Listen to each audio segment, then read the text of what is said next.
Let's understand something right off the bat.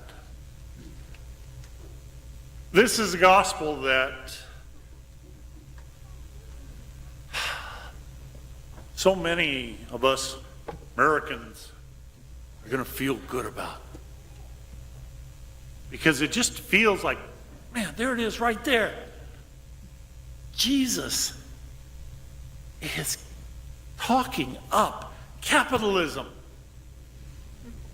I mean, these are good business principles. God's on our side. No, that's not what he was talking about. Well, okay, but we're using the word talents here, so I guess that means that, yeah, God's given each one of us talents, and so I suppose that I should try and work on my abilities and develop my talents and become a better person than I am right now. No, that's not where Jesus was going with it.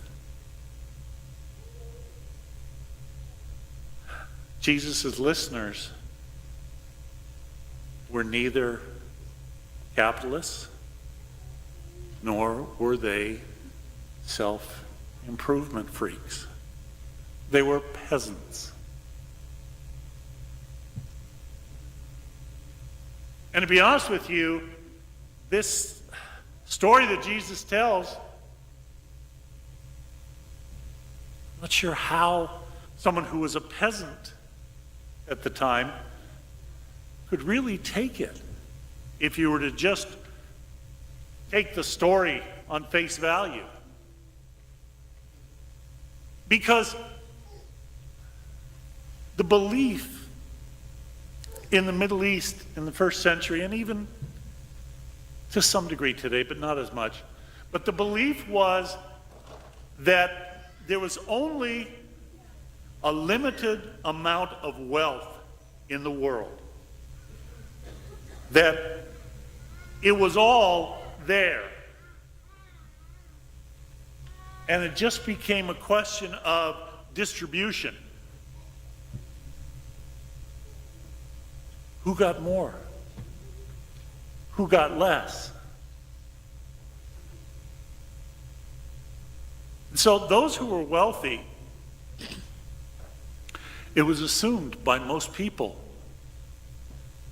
that they got that way through some underhanded, unscrupulous means. And in fact, in the story, the master, he proves that to be true about himself. The third servant says, you have a reputation. You harvest where you didn't plant. You gather where you didn't scatter. You seem to get rich off of other people's work. And the master acknowledged that. Because you know that's the way I am. So, if that's the way I am, why don't you respond?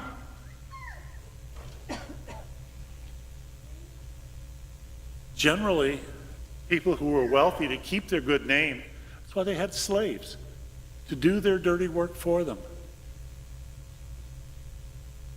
So when the first slave comes back and he has doubled his master's money, investment, whatever, of course the master says, oh, well done, you good servant.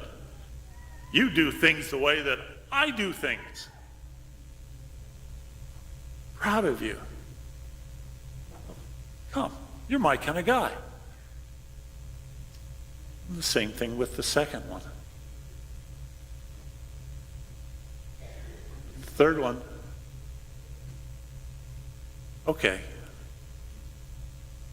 You can't even go out and get me some more? Maybe you could have at least done the minimum. If you can imagine, what possibly would the peasants hearing Jesus' message, what would be good news for them? Well, that's the way that God is? He's going to cheat and exploit us too? God's going to get richer and we're going to pay the price? God's going to build up those who are making our lives miserable? That's not what we need. But notice something. Unlike so many of the parables that Jesus told, we've heard many of them the last several weeks, this one does not start off with Jesus saying, the kingdom of heaven is like, because here Jesus isn't trying to explain the kingdom.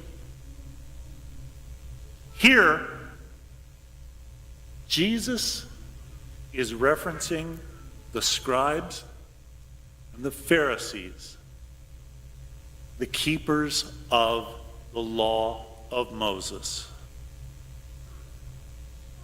And the whole aim of the scribes and the Pharisees was to make sure that the law did not get messed with, to keep it as it was. How they saw themselves, their phrase was, they sought to build a fence around the law. And that's what Jesus is criticizing. That they take and bury the law rather than making it accessible to God's people, rather than it being good news.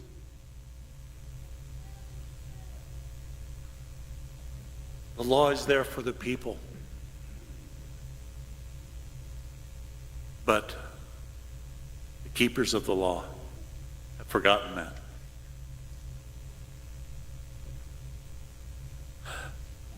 I've been a priest now for over 3.5 decades. And in that time, I would say that maybe the thing that has been the most troubling to me, the thing that I have had the most struggle with in this time, is the fact that there are so many people in the church, it seems now, who want to take the church and look at it only in terms of how it was. Go back to that and not change it again. Let's go back to a time when we knew exactly what the church was. We knew what the laws were. And it was all comforting and reassuring for us to have the answers. Remember, those of us who grew up with the catechism, it was all listed right there. By the time we got through 8th grade, if we had studied our catechism, we knew everything there was to know. We had the feeling that, okay, I don't need to learn anymore.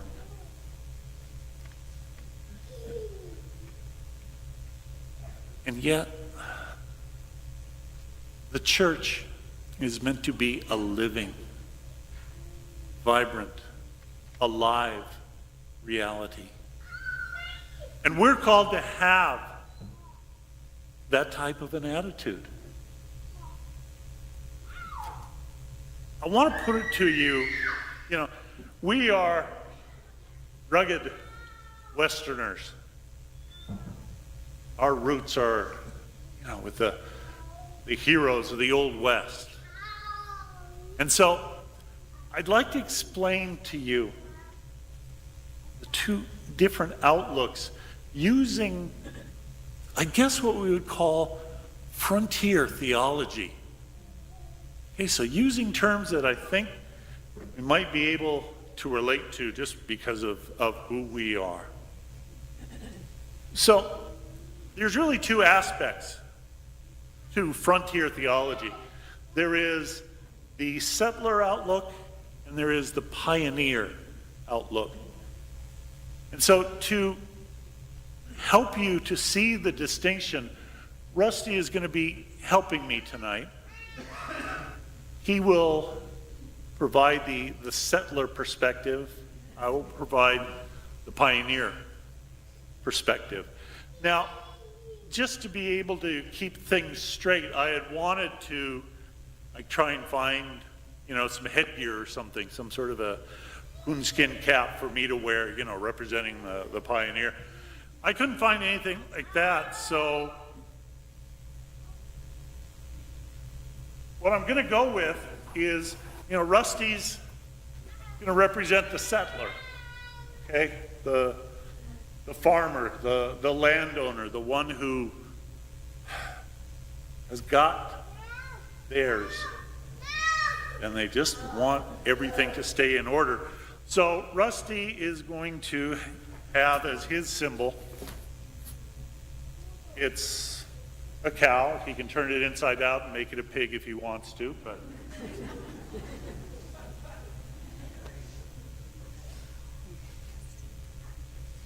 and me being the pioneer, of course, I've got my horse.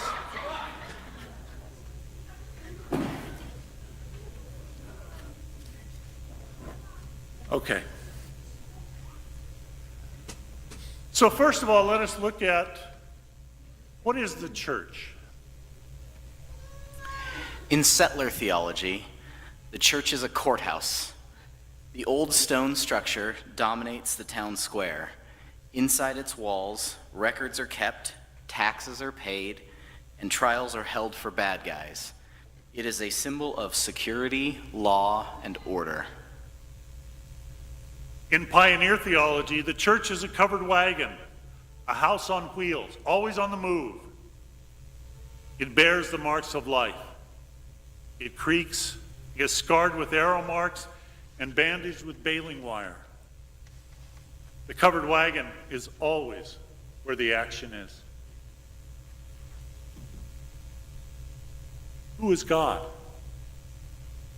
In settler theology, God is like a mayor. He smokes big cigars and lounges comfortably in an overstuffed chair in the courthouse office. No one dares approach him. Guys in black hats fear him. Guys in white hats rely on him to keep things under control. In pioneer theology, God is like a trail boss.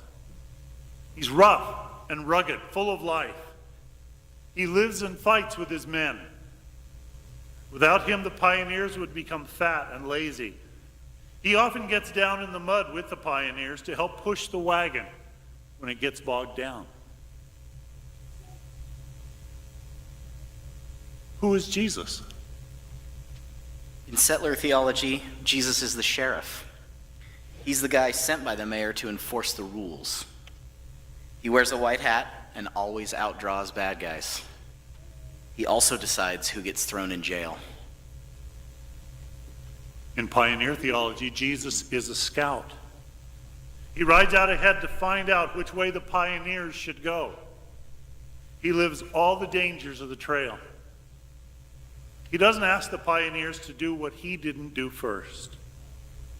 His spirit and guts serve as a model for all. Who is the Christian?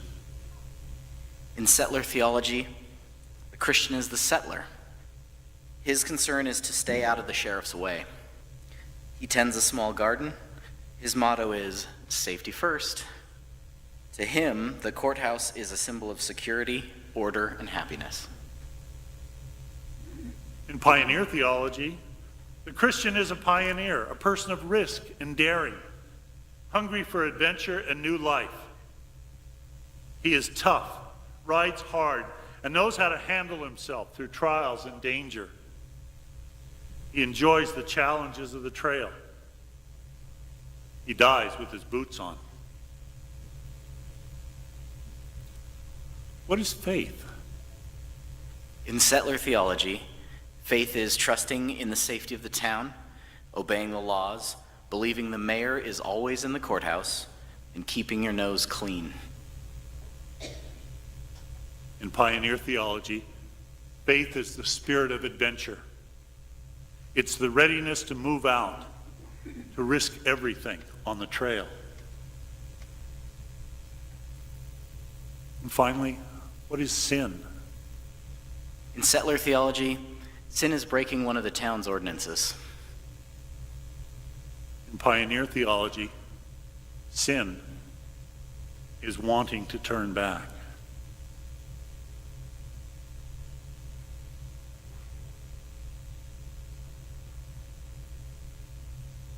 The Pharisees and the scribes that Jesus was addressing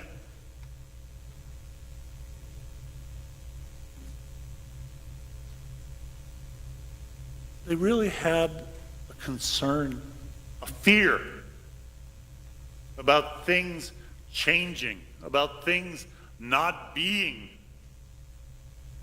the way that they thought they should be. If we keep control, then things can be safe. But safety is not a gospel value. Jesus is telling us that we have to have a spirit that is willing to take risks if we are going to embrace the kingdom.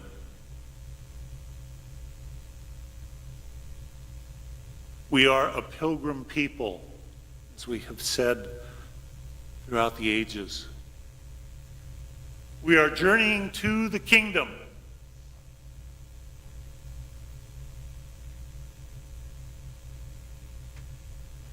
Life itself is a risk, but in so many ways we're willing to take those risks.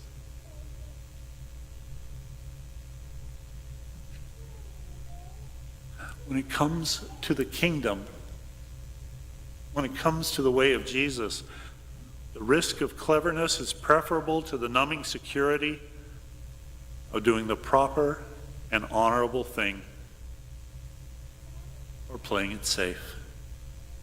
You look at the life of Jesus, he risked all over the place.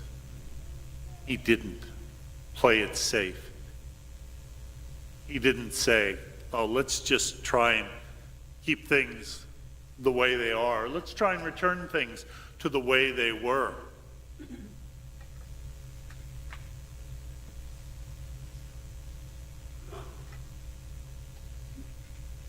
If we are going to truly follow Jesus,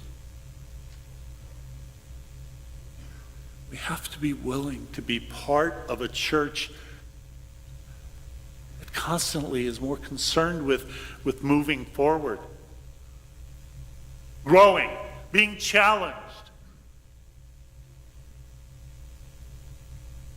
And I personally have just found it so sad and so frustrating that we have so many, even among our leaders, that are wanting to turn things back, celebrate the church as a museum more than as an ongoing instrument of sanctification and growth.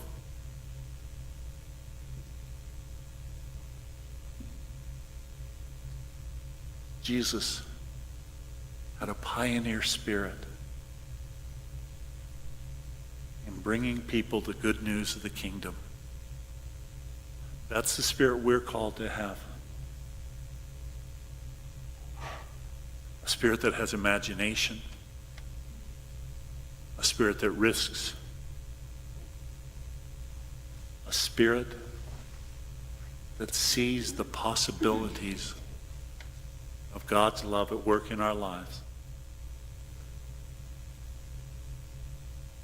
That's our call. Because that is Christ's way. his way to the Father.